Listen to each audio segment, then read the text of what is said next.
Hello, everyone. Thank you all for joining us. The ADCL, Everything You Wanted to Know But Didn't Know Where to Ask webinar, presented by Kim Working, will begin in about 5 minutes at 6 p.m. Eastern Time. Please enjoy this music until we get started.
Hello, everyone, and welcome to this free webinar series presented by WePass. I'm Ruiz, and I will be your moderator this evening. Throughout the webinar, we will stop the presentation to review. There will be 4 multiple-choice poll questions, which you will be able to answer in the left-hand side of your window. Please go ahead and answer these questions as they come up. You will have about a minute to answer each question. During the webinar, please feel free to use the chat window to ask questions and discuss the topic. We will take time after the presentation to answer these. This and other recorded webinars will be available to WePass subscribers, so register through wepass.com to become a subscriber. Tonight's topic is ADCL, everything you wanted to know but didn't know where to ask, presented by Kim Working, MS-EABR, President and Laboratory Director at K&S Associates Incorporated. Thank you for joining us, Kim. You're welcome. Well, hello, everyone. Again, my name is Kim Working. I am the director here at K&S Associates, and we are an accredited dosimetry calibration lab.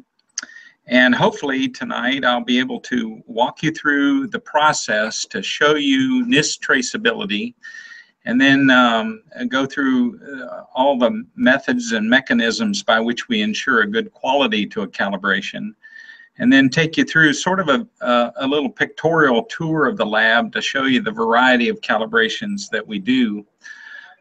But I'll put a little bit of a focus on the dose to water calibration because that's an important one, and we'll go from there. First, I want to start with a little bit of a rationale behind an accredited dosimetry calibration lab.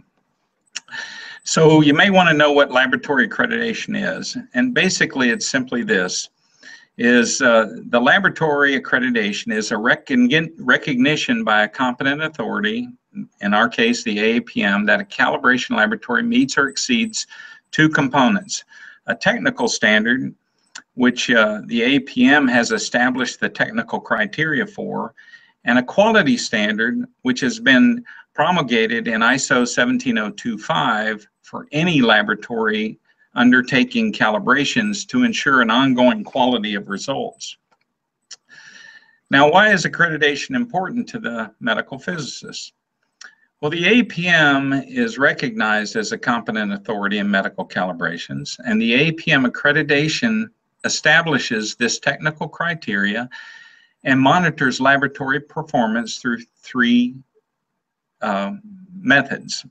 Number one is the on-site inspections and evaluations, proficiency testing, and the third is laboratory intercomparisons.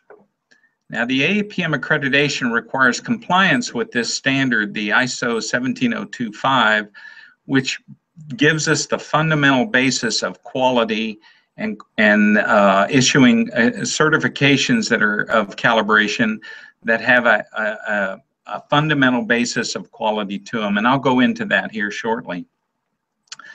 And the AAPM then accreditation assures that the medical physicist at the laboratory is competent to perform this dosimetry calibrations. A little history. Back in 1971, there was a great need for timely dosimetry calibration services. Then was available from then the NBS, or the National Bureau of Standards. Today it's now known as the National Institutes of Standards and Technology. There was a need for better access to dosimetry standards through a regional system of laboratories, and there was a pretty significant need for technical assistance in the application of dosimetry protocols for use in dosimetry instrumentation.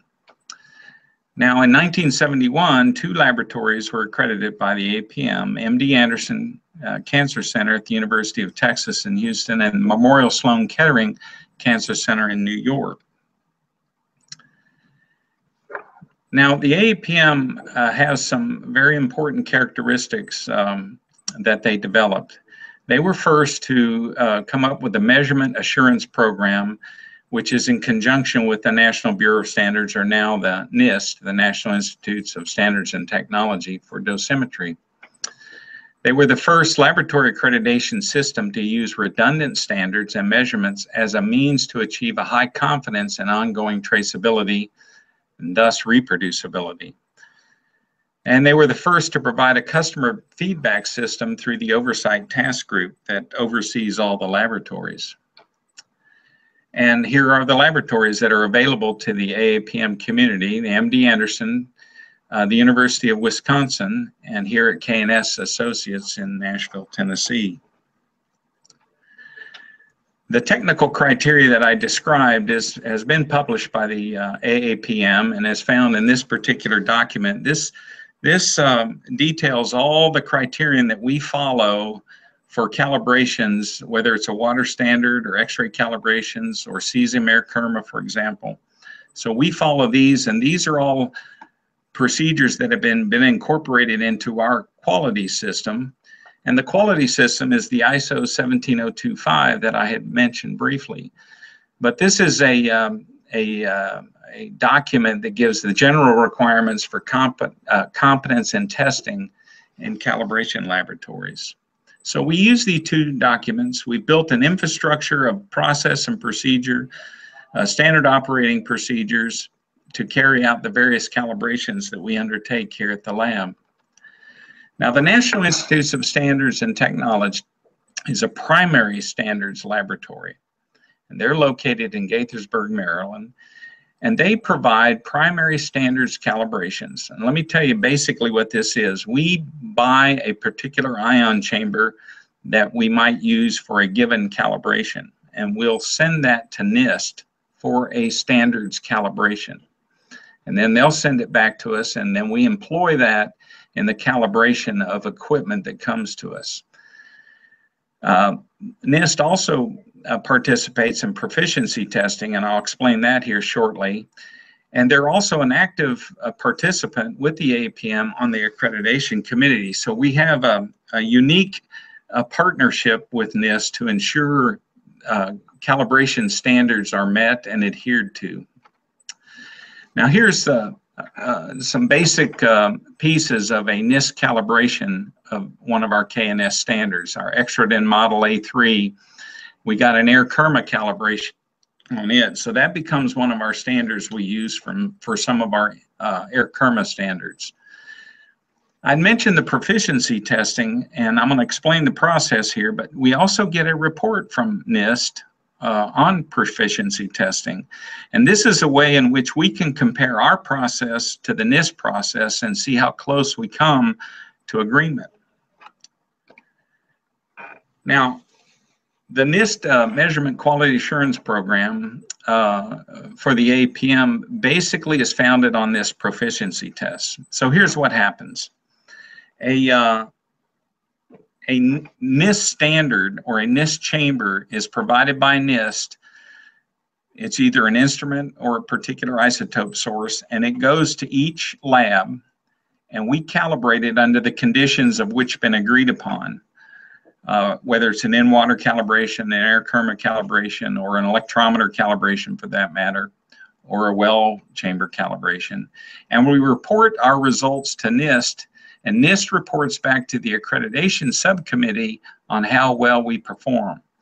And I can tell you that all three labs are right on top of each other with various calibrations in terms of accuracy and uncertainty. So this is one of the hallmarks of ensuring a good quality accreditation. This regular NIST Measurement Quality Assurance Program and regular ADCL comparisons are done frequently, and they're done over a variety of standards that we have here. The redundant standards are compared frequently to ensure that a chamber, for example, is performing properly.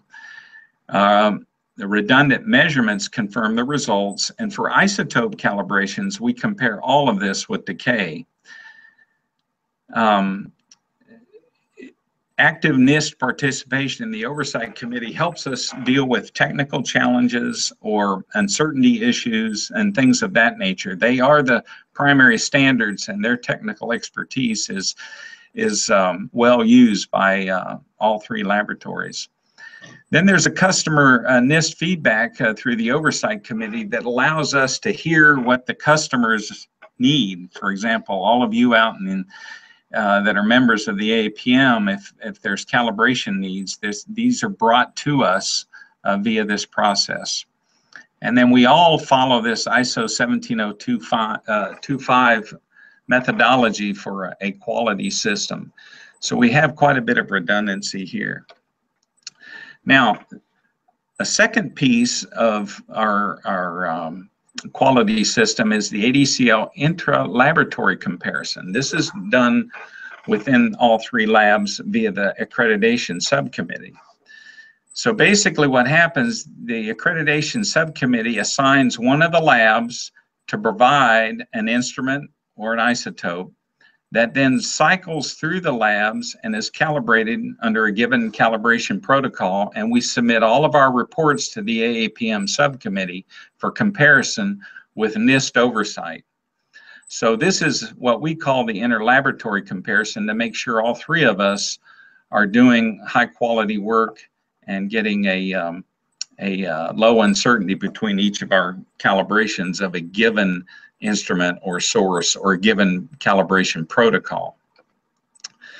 The ISO quality system, the 17025, is that fundamental basis of a system for establishing the control over all aspects of the calibration process. That entails the facility and the people and the management of those people, traceability issues, proficiency testing performance, uncertainty analysis of every aspect of the calibration process, record keeping, document procedures, error reporting. These are all detailed in 17025, and the APM, before issuing an accreditation, insists that we follow this and demonstrate all the documents and processes and procedures to support 17025, which then is a requirement for AAPM accreditation. Now, the third part of quality that we perform here at KNS is an internal comparison. And this particular diagram shows how we do this. We'll usually have a redundant standard for any given type of calibration. We'll have two or more standards, for example, for well calibrations or for cobalt 60 in water or air kerma calibrations from cesium or cobalt 60. So essentially what we do on a designated frequency, we evaluate our own internal calibration with both standards compared to the K and see how well they compare. If the difference is large, and that's usually greater than 0.5%, then we check things out, whether it needs repair or recalibration. These instruments are delicate, and we take great care of them to ensure their continued performance. But this becomes part of this three-component redundant quality system that we use here at KNS. Now, the measurement and test equipment program, let me explain that briefly. Any device, a component that we use in the calibration of an ion chamber, electrometer, a survey meter, a well chamber, any device that we use falls under this measurement and test equipment program. And we have to evaluate each and every piece on a frequency to ensure that that particular gizmo is working properly. And very simply, we have measuring devices, we have meter sticks and tape measures. Believe it or not, each and every one of these has to have a calibration standard so that we can ensure that device is working well. We have other tools at our disposal to support the whole calibration process, and each and every one of those falls under this measurement and test equipment program.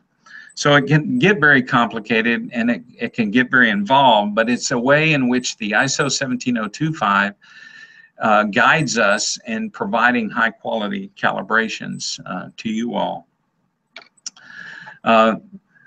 Redundancy in measurements is key. We calibrate, for example, a chamber using the rate and charge modes, and I'm going to go into that for the in-water calibration here in a minute and compare the results. If you send in a dosimetry system, we calibrate the electrometer and the ion chamber separately, and then we calibrate them together to compare the results. We calibrate, we compare the calibration of the chamber with any history that we may have, and if we don't have history, then we compare the calibration with a typical response for the manufacturer and chamber model.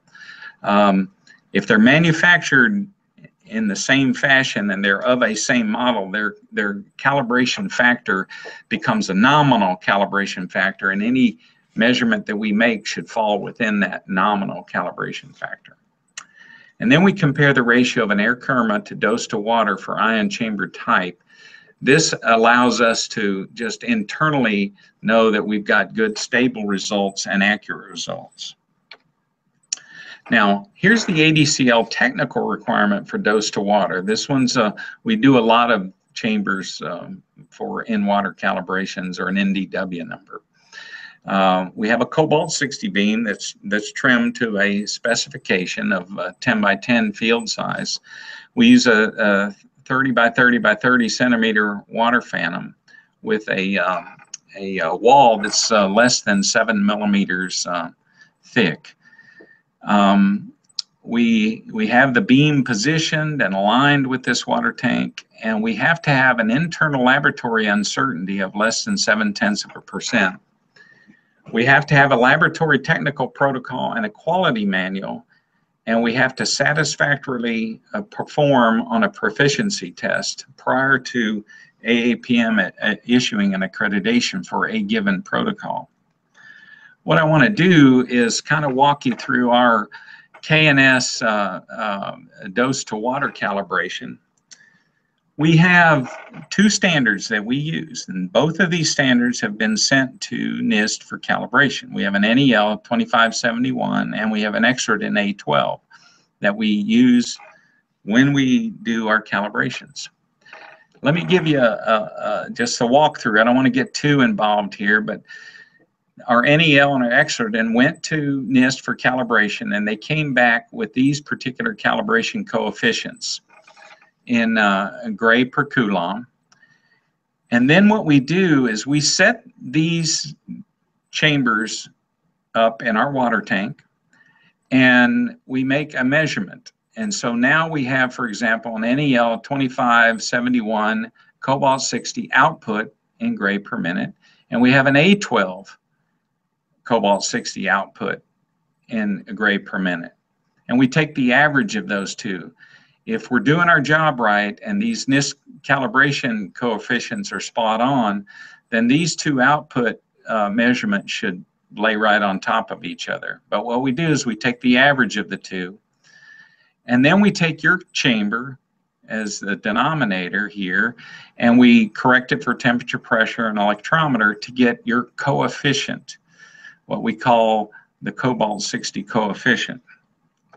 Now we're not done yet, because then we take your coefficient, and as I mentioned earlier, we obtain that number through the integrate mode on the electrometer, but we do additional measurements for this client ion chamber. We measure it in rate mode, and we measure the A ion of that chamber. Then your NDW number is basically the average of the integrate and rate readings times the A ion, and you'll get your factor, your coefficient factor, in gray per coulomb. All right?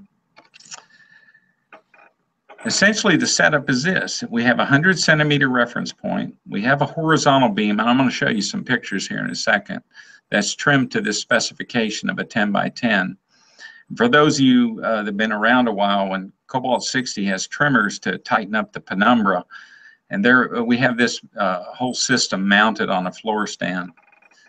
And part of your setup is the ability to position the water scanner for routine profiles and other distances to change the water, etc. And so let me just walk you through that visually. Here's the device we use. We have a particular stand with a water reservoir.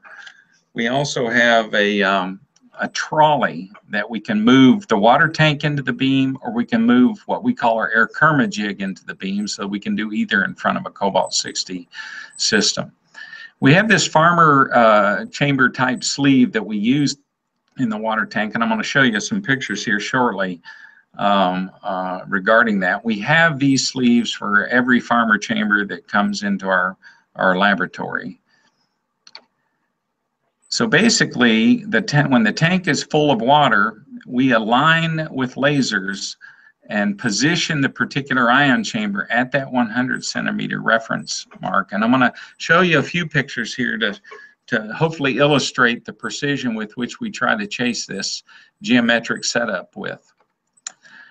Here's an image that shows our docking system to assure system physical stability. We lock this particular carriage system in place. And here is our Eldorado 78 Cobalt system in this position such that we have a horizontal beam. These bars right here, and hopefully you can see my mouse, these are the trimmers. So we have our air curmer jig just to orient you, a water tank. We have this changeover trolley that allows us to move, whether we're doing an air curmer measurement or a water measurement, in front of this particular Cobalt 60 source, such that we're at that 100 centimeter reference position. Now we have to do these profiles of the Cobalt 60 beam, a horizontal scan in water and a vertical scan in water, because our positioning inevitably is always, because of the small nature of ion chambers used in water calibrations, is usually within this 4 centimeter window, but we have to have a flatness specification within 80%, and of course we meet that, or we wouldn't have a qualified beam. And we meet that because of these trimmers. Now, this image shows the trimmers, the changeover dolly, and how we set this up for a water calibration. This is looking right up the bore of the beam. Here are our trimmers. This is our farmer chamber sleeve that we use for any given farmer chamber, so that we have a rigid geometric setup. Now, some of you might be asking how much this plastic affects the ultimate outcome in a calibration factor. Extensive measurements across different types of chambers shows this to be less than 0.1%. So this allows us to ensure a good geometric reproducibility by doing this. Now you're looking down on top of the water tank, and here's that sleeve. And this is our positioning device that allows us to adjust appropriately the distance from the Cobalt 60 source to achieve that 100 centimeter reference point. And this is looking up the bore of the beam, if you will, with the light field on. And I wanted to show you this because we got lasers that we use here to precisely position each and every ion chamber. And now this is a side view showing this Mylar type window that's less than 7 millimeters thick. Here is our sleeve that we bring the ion chamber into, our chamber positioning device up here in this particular part of the trolley. So hopefully I'm keeping you oriented to the images here. This is looking directly through the water, showing the lasers and how we position the ion chamber such that it's 5 centimeters from this Mylar window. So we are now at 100 centimeters from the source. This Mylar window is at 95 centimeters. We also go through an uncertainty analysis of each and every aspect of our calibrations, and we consider type A issues and type B issues as well, and ultimately come up with an overall uncertainty that we can achieve in the lab. Now we mathematically calculated essentially 1.1, but if you looked on any one of your calibration reports for Cobalt 60 or in water, we have a 1.3. We can expand our uncertainty to ensure that we stay within it. And here's the rough calculation. NIST issues an expanded uncertainty on the standard that we transfer to your chamber of about 1%. Internally, we have an expanded uncertainty of 0.48%. And if you do the sum and quadrature, you'll come up with 1.1. But we issue it based upon a 1.3 standard. Now, the benefit to the medical physicists for an ADCL is the turnaround time is about 1 week. Our cost is roughly 1/3 of what it would cost to send your chamber to NIST, although they can do it. And I think maybe some of you prefer NIST do it, and that's fine. But the turnaround time is significant, and the cost can be significant. But the ADCLs, we take a lot of phone calls from medical physicists with questions about calibration and protocol or instrumentation problems. So we can be a resource for you in that regard. Now, I'll just walk you through a Kerma standard concept. I mentioned earlier that our A3 was one of our air Kerma standards. It's a extra than A3 chamber, a spherical chamber that we use. And I mentioned in those pictures, we have this air Kerma jig, and the chamber gets mounted in that. And we position it with laser lines to put it at that 100 centimeter reference distance. And we just use this changeover trolley to shift from water to air Kerma.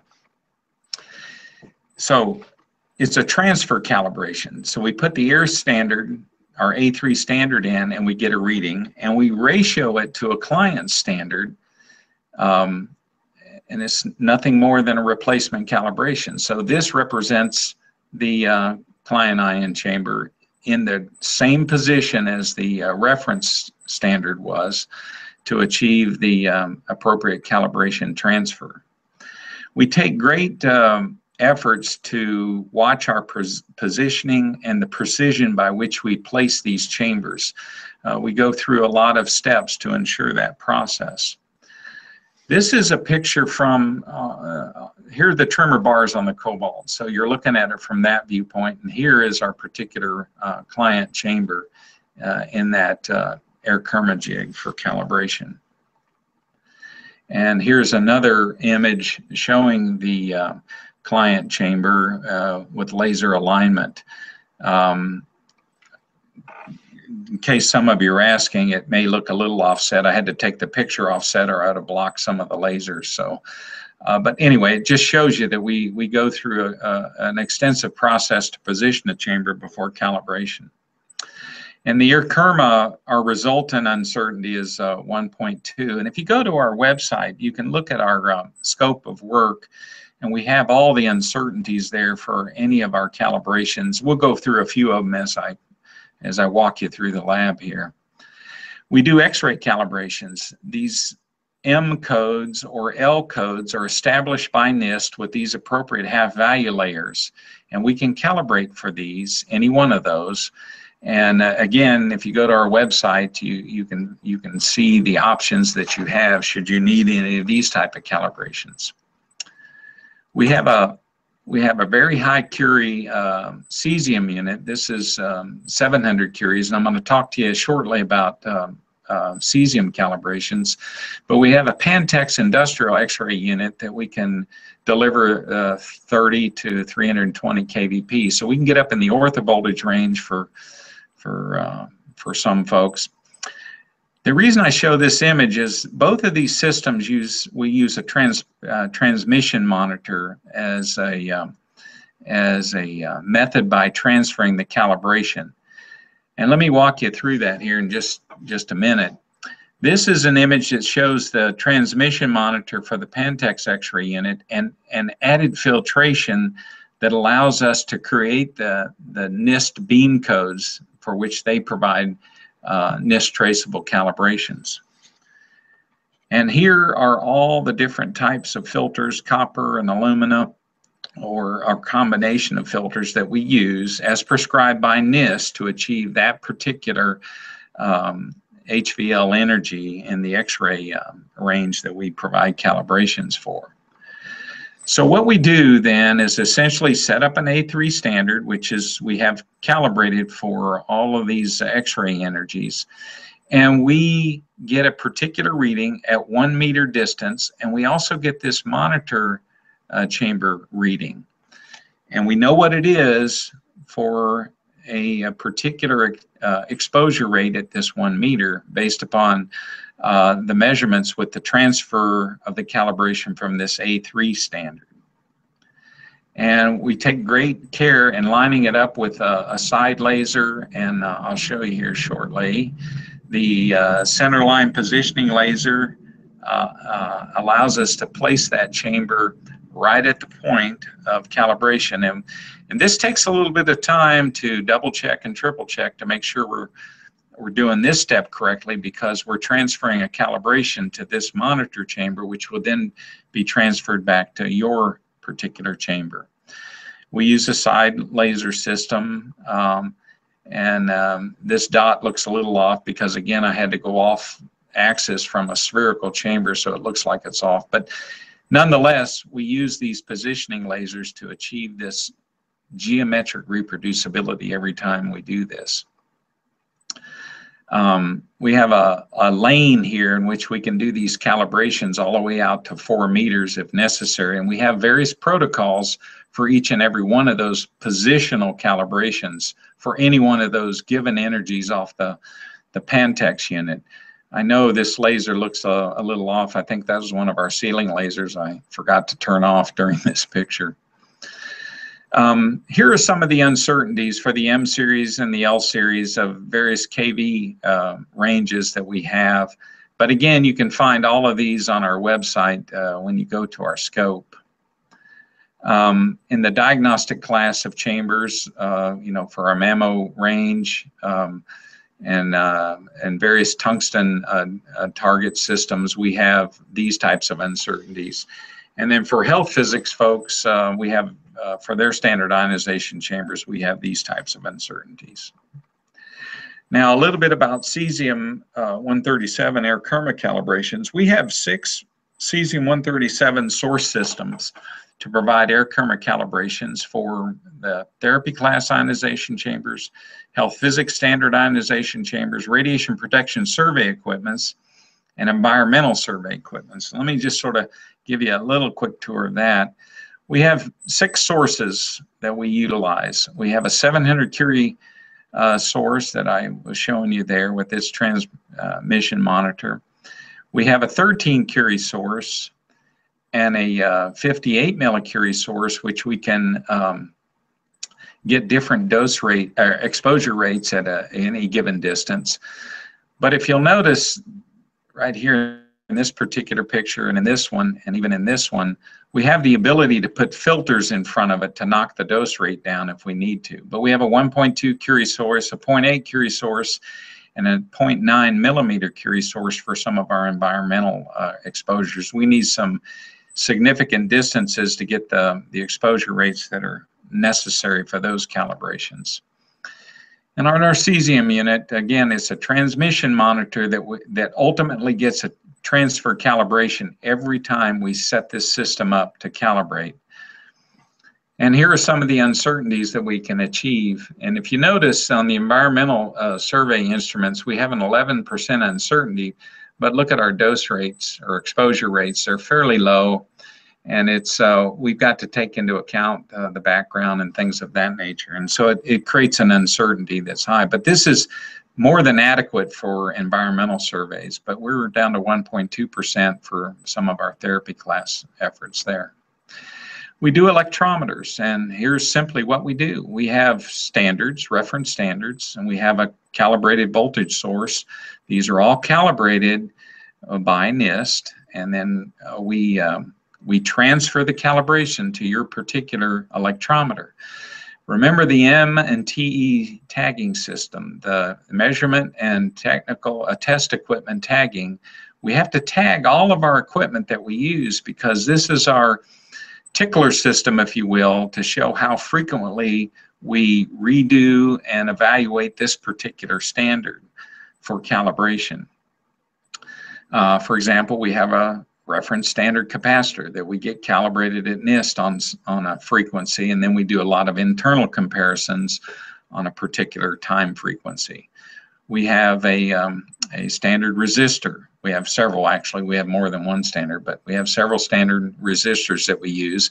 And this is our internal calibration and comparison methodology by which we tag any of our standards. Just so you know, some of our electrometer uncertainties for the nanocoulombs, you can see the range. We have a pretty tight uncertainty here. And for any of the current measurements, and you can see those ranges, again, a real nice uncertainty calibration that we can meet. And we have to test this through our internal calibration process. We do diagnostic calibrations. We can do CT chambers. We can do mammography chambers, and we can do rad fluoro chamber calibrations. And here are some of the uncertainties that we can achieve in the diagnostic calibration world. And again, these are all found in our scope on our website. We do survey meter calibrations, and we can do, cobalt air karma or cesium air karma, or we can do any of these X-rays and these particular dose rates for these particular energies, for example. And let me just sort of walk you through the positioning that we do. This is our 13 Curie cesium source with a Cerebin collimation system. These are the filters that we can slide in front if we have to cut down the exposure rate for any given distance.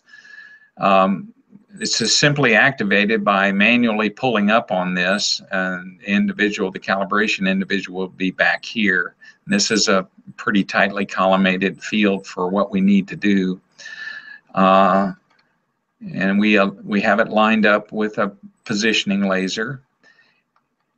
And here's how we establish the distance from the cesium source. We have a laser at the end of a rail, and this is a rail that goes along the wall here. And we have on that a device with a reflective mirror for positioning laser coming in from the side.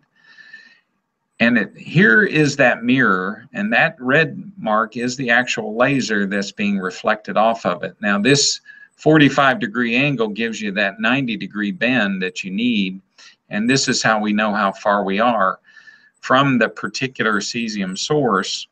We use this to achieve the dose rate based upon, or the exposure rate based upon the decay of the cesium isotope, which you all know is 30 years. So we position a survey meter. This is the laser mark on this particular device. We line it up such, and if you get on the other side, you can see our little mirror device that reflects in. So we have a 90-degree bend here, and we know exactly how far we need to be from the cesium source to achieve an exposure rate or dose rate that we calibrate your survey meter with. And then we have the inline chamber to make sure everything, or in center line laser to make sure everything is lined up. And this is looking back at the cesium source device here for this particular calibration setup. We can do these ionization chambers as well in a similar fashion using that side laser system. Here are some of the uncertainties we can do for survey meters, whether it's air karma or type standards or X-rays. And again, these are on the website. We do also low-dose brachytherapy seed calibration, and we have 5 isotopes that we obtain on some frequency from the various manufacturers that we calibrate in-house with a calibration established standard well for these low-dose brachytherapy sources. This is the particular well. It's a 3-liter reentrant well, large volume, high sensitivity. We have 2 of these. Here's our M&TE tagging system showing that it's been appropriately evaluated for use within the calibration system. And we calibrate those seeds and now know how they respond. So then we calibrate your chamber, your reentrant well chamber, with that seed, and we know the relationship between the calibration factor off of our standard and yours. Again, it's a transfer calibration process, and it takes a little bit of time, but it's an elegant little simple process to do. Here are some of the uncertainties we have for the calibration of these brachytherapy sources. And here's the uncertainties associated with the well chambers that are going to be used for calibrating these brachytherapy sources. Now we also do HDR reentrant well calibration, and we have on site a nucleotron microselectron HDR system. Some of you are familiar with this. This is what I cut my teeth on back in the early 90s, so I'm very familiar with this device. And we use 3 standards. Now, NIST does not provide a reentrant well chamber standard. So we use the standards laboratory in Canada for this, which is totally acceptable. Other methods of calibrating a HDR source uses the shadow technique, and we have a device, a calibration jig, that allows us to do that. And we've done comparisons between the shadow technique and a calibration standard from a national calibration laboratory for a reentrant well. And actually, the reentrant well calibration gives us a better degree of uncertainty, or a lower degree of uncertainty in calibration, than the shadow shield technique. Both are acceptable, but we prefer to use this particular methodology for calibrating your HDR well. So essentially, it's a replacement technique. We examine the source, the HDR source, with at least 2 of these. And then we place your client reentrant well in the system, and we use a 6 French catheter, and we actually scan top to bottom so we know where the sweet spot is, and we calibrate at the sweet spot. And we do a variety of different kinds of reentrant wells. And a lot of you recognize this particular one. We do a fair number of those. And you can see that our primary lab is the Canadian lab, and they publish a total uncertainty, a partial uncertainty of 1.2. If we double that, it's 2.4. Within our lab, we're around 0.44%. We round this up to 3.0. If you did the math on this, you'll come up to about 2.5 or thereabouts, something like that. But we utilize a 3.0 uncertainty on your reentrant well calibration. KNS provides a host of other calibrations. We do these area monitors where we have to, these power plants use these to monitor the environment around a power plant. We do some personnel dosimetry calibrations. We do a fair number of TLDs for patient exposures, but we do a laundry list of other calibrations. But the bulk of our calibrations are in-water calibrations for the TG51 protocol, or air calibrations. Believe it or not, some are still doing the TG21 protocol for calibrating linear accelerators. Just a plug for KNS. KNS has been around a little over 40 years now, been providing a lot of good service to the medical physics community. We have some really unique features of redundancy of measurement and standards to provide a high confidence in the work that we do here for calibrating your equipment. And we are a resource for you if you have any questions or concerns, or you want to do something a little bit different. We've calibrated just about everything, and almost in every particular condition. And let me just put a caveat there. If we calibrate something outside of a recognized AAPM protocol, it's a calibration. It's just not an accredited calibration. So we can still be a resource in that regard to you. And we can provide lower cost calibrations, and you have a choice between the labs. I want to thank you. I want to thank the opportunity with WePass for this opportunity to present to you. Here's our contact information, and I'll turn you over to our hosts. All right, thank you so much, Kim. Two questions that we wanted to ask for the poll. So, first one going. All right, so if you're able to, please take a moment to answer the poll question posted on the left-hand side of your screen. Once you have submitted your answer, you will be able to see how other participants have responded. We will review the answer in about 30 seconds.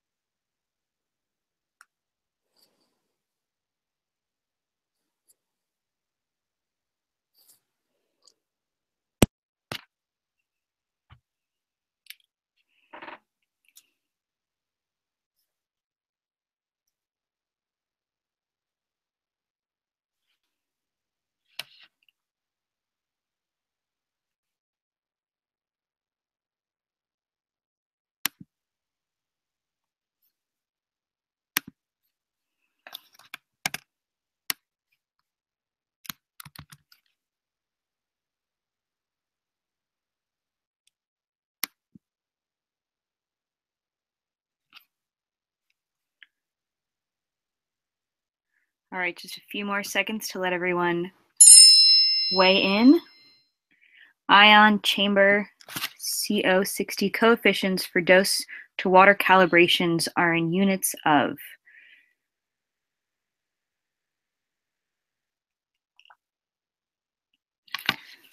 All right, Kim, are you still with us?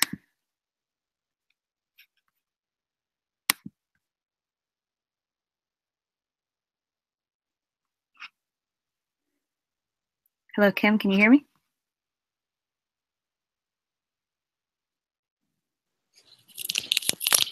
Hey, Christina, I think you might have to unmute from your end.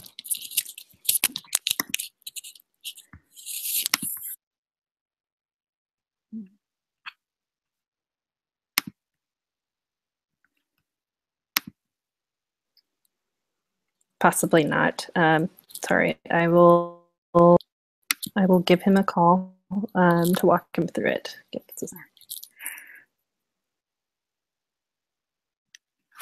So if you'll just bear with us for one moment, you can continue to answer the poll questions and we'll review it in just a minute.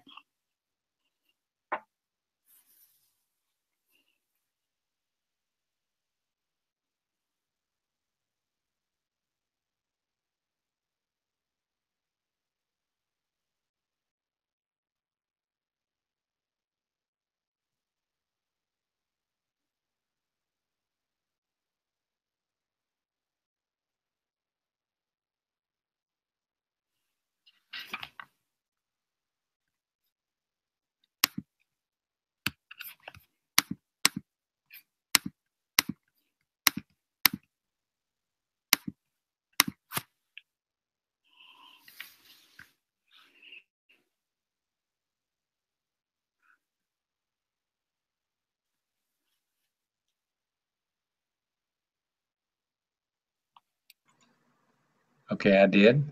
Can you hear me? All right, we can hear you now. Okay. All right, I'll jump off. Okay. Okay, Kim, so we just went over the first webinar question for ion chamber CO60 coefficients for dose to water calibrations are in units of, and it looks like overwhelmingly everyone answered B. B is the correct answer. All right, fantastic. So I don't know if you need to elaborate on that, but I'm going to go ahead and set up the next question.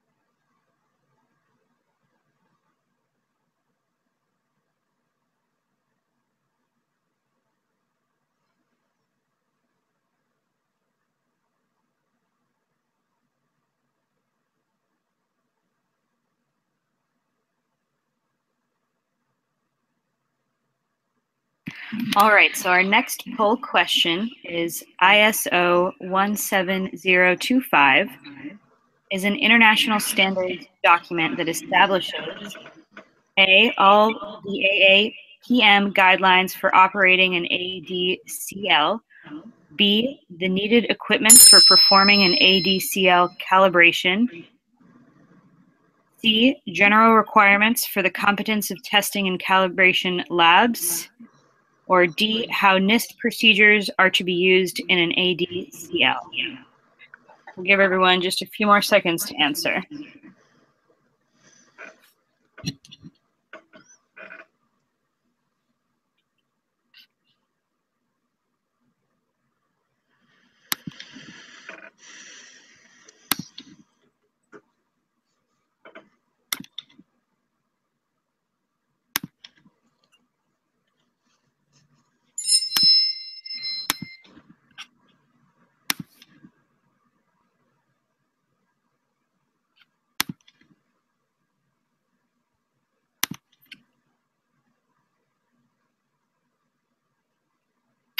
All right, Kim, it looks like almost everyone has answered C, general requirements for the competence of testing and calibration labs.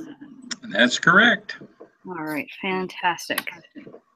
So we're going to go ahead and I'm going to load the third question. So if you'll just give me a few seconds.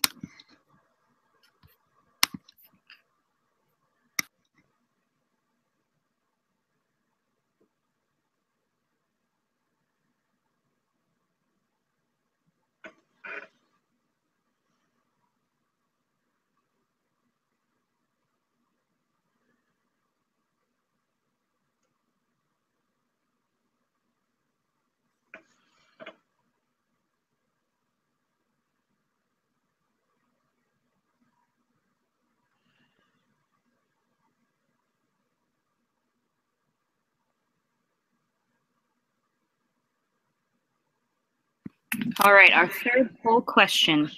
The accreditation process establishes technical criteria and monitors lab performance by A, laboratory inner comparisons and self-reporting, proficiency testing and on-site inspections and evaluations, C, on-site inspections and evaluation, proficiency testing and laboratory inner comparisons, or D, on-site inspections and evaluations only.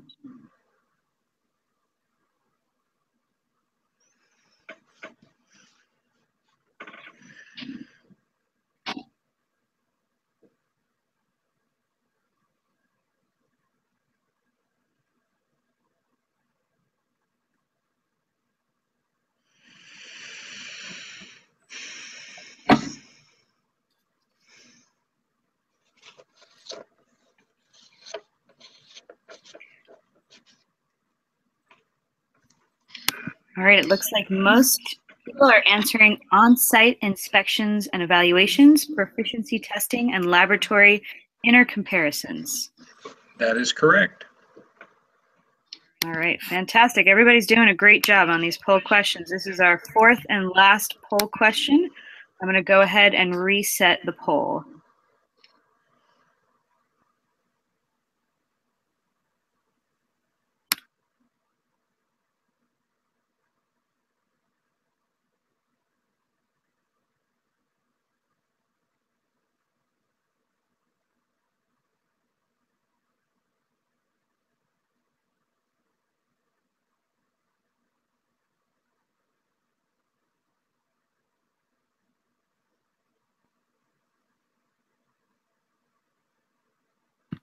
All right, our fourth question is live.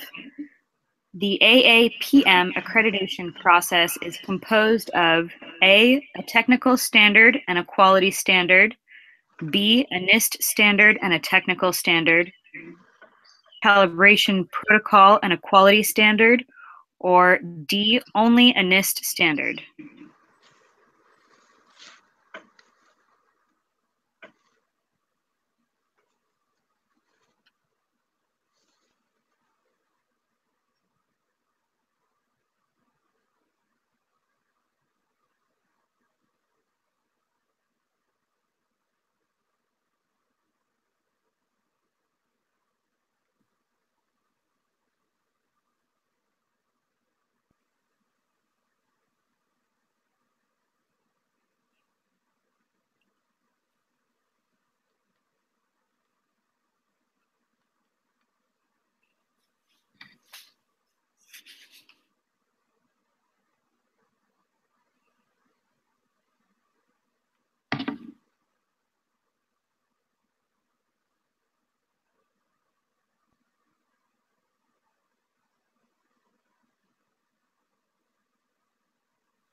All right, so let's go ahead and stop the poll. So it looks pretty even. It looks like we had about 8 people answer a technical standard and a quality standard. 10 of you answered a NIST standard and a technical standard, and 9 answered a NIST calibration protocol and a quality standard, and nobody answered for D. So maybe you want to talk a little bit about that, Kim? Yeah, the APM accreditation, if you remember from the first couple of slides, is composed of a technical standard and a quality standard. Within the technical standard is the requirement for NIST traceability, thus a NIST standard? So the answer would be A. The two big pieces of AAPM accreditation and as a laboratory is the technical standard established by the AAPM and a quality standard established by ISO 17025. Okay, thank you. So we have a few questions in our chat. Some folks are asking chats in the YouTube page and some here in the webinar. So I'm going to turn it over to Camille, who's going to ask those questions that you'll be able to answer. All right. So let's start with the first one. Okay, Kim, can you hear me all right? I sure can. How me? Great. Yes. So here's the question. Do you get customers calling to report that they notice a discrepancy or error in your calibration of their equipment? If so, what do you typically find the customer is doing wrong?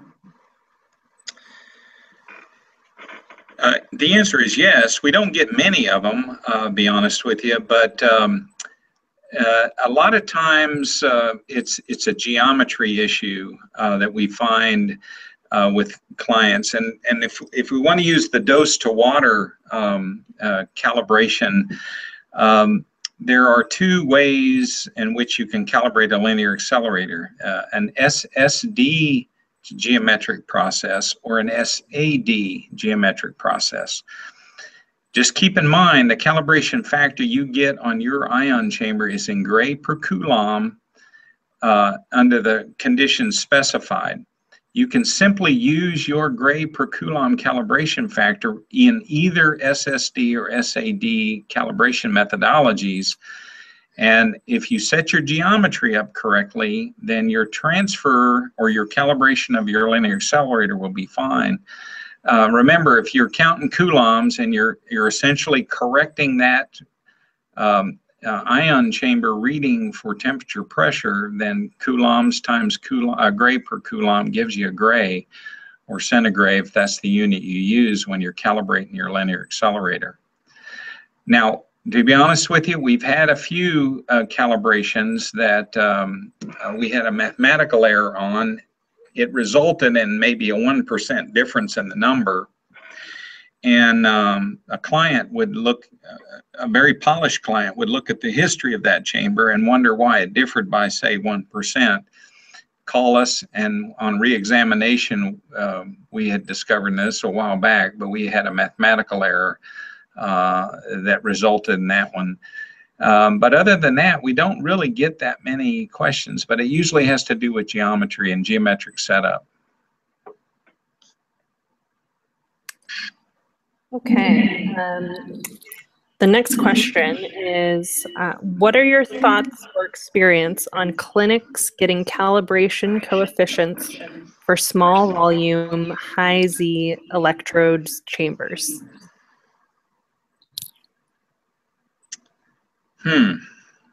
Are we looking at like a MOSFET type device? That's what I want to make sure I understand the question. I don't know how to do this via your webinar, but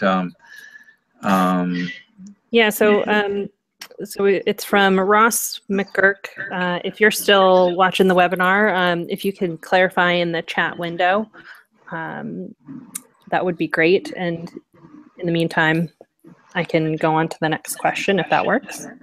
Well, let me quickly address that. Typically, we don't provide a precise absolute calibration on that type of device. They're usually more of an internal device or a clinically used internal device for quality comparison of a particular calibration. But if I can understand a little bit more about the question, I might be able to give you a better answer. Okay, Ross replied saying, for example, people wanting a calibration coefficient for an A16 or CC01 chamber? Oh, we do a lot of A16 chambers. It's the replacement calibration, and we go through the drill of positioning and making multiple measurements. And again, if an electrometer is sent in, we will compare it with electrometer calibration after we've calibrated the electrometer. Now, you're dealing with a small volume there, so the range of nominal calibrations has a wider uncertainty only because of the manufacturing process of that small volume chamber. So if you get a calibration coefficient of an A16 or one of those 0.1 chambers, and it doesn't line up closely with a nominal calibration factor, most of the time it's a manufacturing, it's not an error, it's just the nature of the manufacturing of that chamber, because a little change in that volume can have a fairly large change in the coefficient that we actually measure here at the lab. So hopefully that answers that question for you. If you need more detail on that, feel free to call the lab and ask for me or one of the physicists, and we can go at it in depth if you'd like. Okay, there's one last question. For survey meter calibration, what photon energy is it calibrated for? And if it is used to survey a different energy, is that okay? Typically, out of the clinic, we calibrate survey meters for for cesium-137, and unless specified by the client, or depending upon the survey meter class that comes in. I mean, we do a lot of different types of calibrations for the health physics community relative to the medical physics community. But for example, if you have a nuclear medicine clinic, you're probably going to have a scintillation counter that goes with your survey meter, an ion chamber, and maybe a Geiger-Müller chamber that goes with your survey meter. But typically, we will do a cesium-137 calibration of any one of those detectors for a survey meter.